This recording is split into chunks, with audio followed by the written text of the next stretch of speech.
Hello po. Hello po sa ating lahat. Wala talaga akong ano ngayon guys, no? Ngayon lang ako medyo na, ano ba, yung tumayo-tayo. Kasi sa totoo lang, parang, ang katawan ko parang, naku, sobrang sakit ng mga katawan ko. Sobrang sakit talaga. Yan. Pag ano na pala tayo guys, pag nasa edad na tayo, 40 pataas, marami na tayong mararanasan ng mga sa katawan natin. Wala na grips day, utang lang lang. Ugasin lang atong kaunon kay nalata na. Daghan pa. Ani ko day. Ito ang simoy ng hangin, napakaganda. Sobrang sa hangin. Napaka-fresh na fresh air. Yan lang.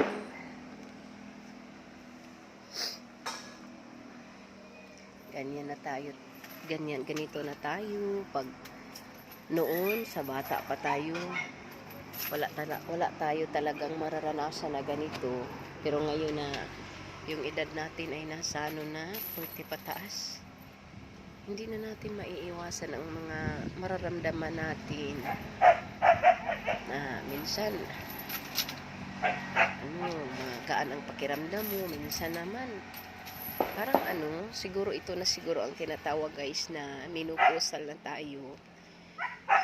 Kasi yung last time na nagpunta kami sa doktor, yun, ito na ang sign sa isang babae na nagmenopausal na sana, no? Pero ito naman talaga, tanggap naman natin ito. So yun guys, lang tayo, no? Adya lang tayo sa lahat ng mga ma-encounter natin ng mga talagang adya lang tayo. Yan. Kasi ang natin is pamilya man natin ang nagbigay ng sigla. Yung pamilya natin. Unsa may sudan sa mga dogi, Mel? Unsa sudan sa mga dogi? Kaluoy pud ana. Wa day sabaw. Ang kuan Mel, ang mga iring Mel ha.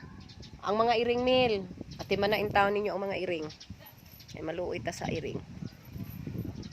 Yun. I-stop ko muna.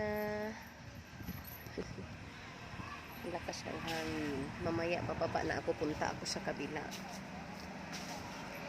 Yun.